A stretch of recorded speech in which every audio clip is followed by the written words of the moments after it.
Thank you. First of all, let me acknowledge my colleague, Member of Parliament, Dr. Campbell, His Worship, Councillor, Executive Directors of the SDC and the National Solid Waste Management Authority and the supporting team here this morning. And I want to also acknowledge the team from the Ministry of Local Government and to the members of the community. But I want to single out Pastor, because I must tell you, this is probably one of the first time I would sit for more than an hour and listen to a pastor. Because not that it was just inspiring, but it's also touched some important chords in life. And she spoke about the unity, the oneness of purpose. And the Member of Parliament also echoed that, and I want to commend him because he have extended to the caretaker of the Jamaica Labour Party the opportunity to participate, and that is very commendable, Dr. Campbell, and I want to thank you for that gesture. But the inspiration of the message this morning is amplified in such a way that none of us must ever forget that there are no guarantees in life. Life is, you're not certain about what will happen in a minute's time, because that is what you call destiny, and only one person can decide that course of your life. We are here this morning to launch officially the National Cleanup Program.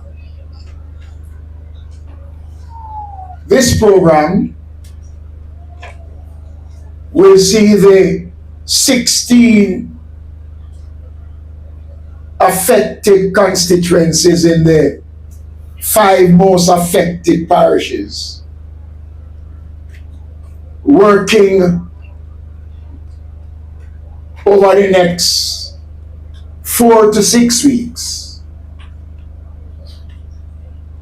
in helping to clean up the various communities across the respective constituencies. We are not only dealing with the major thoroughfares in which the National Solid Waste Management Authority will continue to work on that program, but this is a program that goes deep within the communities where persons will have an opportunity to put out the couch that you never want to part company with, but you have to. All the things that were damaged and have no use. We'll be cutting away trees, whatever. We have the various equipments here this morning. But I want to also announce that early next week, I'll be making some further announcements because, Pastor, the government has decided that we are going to involve the churches in what we are doing. And there will be an allocation that will be made to the churches across Jamaica to help in their cleanup exercise, and I will be doing that early next week. But I also want to say this morning that Jamaica is a blessed country. We are blessed because We have suffered immensely. And in less than 3 days after the passage of Melissa, we saw our friends coming to our assistance. We saw many Jamaicans doing what they can. And one of the good things about it is that the government was able, based on policy initiatives over the years, put the country in a position that if we were affected by a disaster as we were with Melissa, we never had to be waiting on countries to come to our assistance. We were able from the outset to start the work to restore normality to many areas of the country. And I want this morning to use the opportunity and to ask you all to help us to celebrate and honor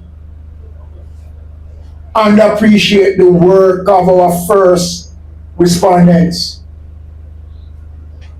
The fire brigade, the police, the army, the National Solid Waste Management Authority, our nurses, our doctors, those community persons who volunteer, who was there in the middle of Melissa. And as Pastor said, we must be thankful. Because if persons didn't offer themselves, right now I spent the whole of Wednesday in Petersfield. And I'm going back there later on. At the infirmary in Savlamar, sections of it was devastated by the passage of Melissa. When I spoke with the members of staff there, several of them have lost their homes. They don't have nowhere to go. They have to be staying at the infirmary in Savlamar. Same thing for persons in St. Elizabeth, in Falmouth. While they were there taking care of the residents, their homes were destroyed. And one of the touching things about it, I was in Falmouth at the fire brigade station. And I spoke to a young firefighter. At least 9 firefighters at that station have to be living, as I speak now, in the fire station. And you know what one of the young fire stations said to me? He said, "Why, Minister, you know what is sad about it? I just got married and moved into that house. But I want to tell the Minister, I never get a chance to make love to my wife in one day." It might sound away, but here is a young man who invests in a new home, but never had the opportunity because he was out protecting and serving other people. It might sound as a joke, but there are some things that people value in life. And we as a country must put aside our political differences, because it is Jamaica that matters. Because if by 2035 they didn't have a chance to get into power, 2035.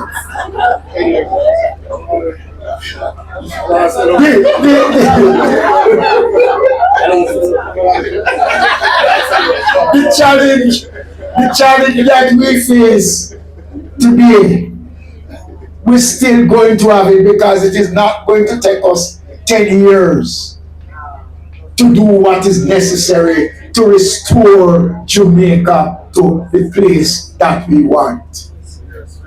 And I am saying to you this morning, as I conclude,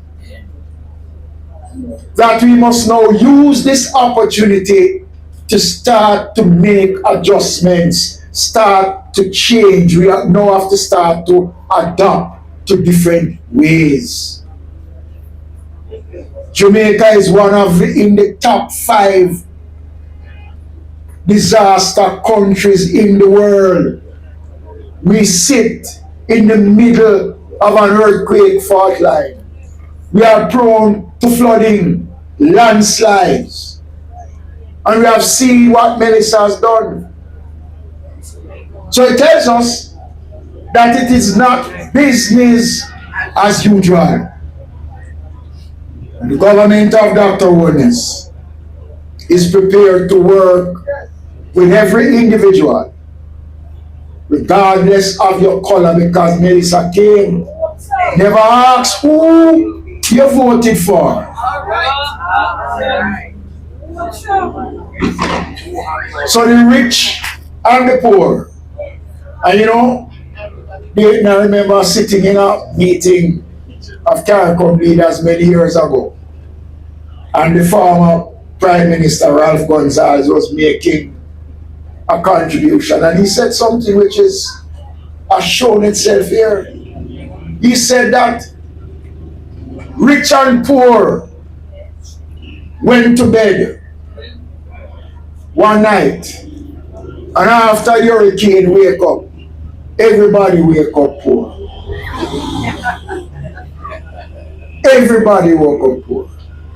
I'm appealing to Jamaicans today as we kickstart this cleanup exercise. Let us do it by showing loyalty not just to ourselves and party, but loyalty to country. We have an opportunity now to demonstrate what community development is all about. We could have had the program start here and I never had to come. Never had to come. But the importance of what we are doing is to say to Jamaicans, Dr. Desmond Campbell is General Secretary of the People's National Party. I am Deputy Leader of the Jamaica Labour Party. Both of us are working together for one cause. For Jamaica. And I'm going to also throw the challenge. While we are going to be employing some other persons, this is a general call for other Jamaicans to join and to volunteer. You can put out the stuff that you have. Not everybody can be paid, but everybody, if you are able, can work towards cleaning up the country. So this morning, it is a privilege and an honor on behalf of the Prime Minister to launch here in the Eastern Westmoreland the National Cleanup Campaign that will take place over the next 4 to 6 weeks. And yes, Dr. Campbell, those first set of workers will be paid by December 18. God bless you all. Thank you.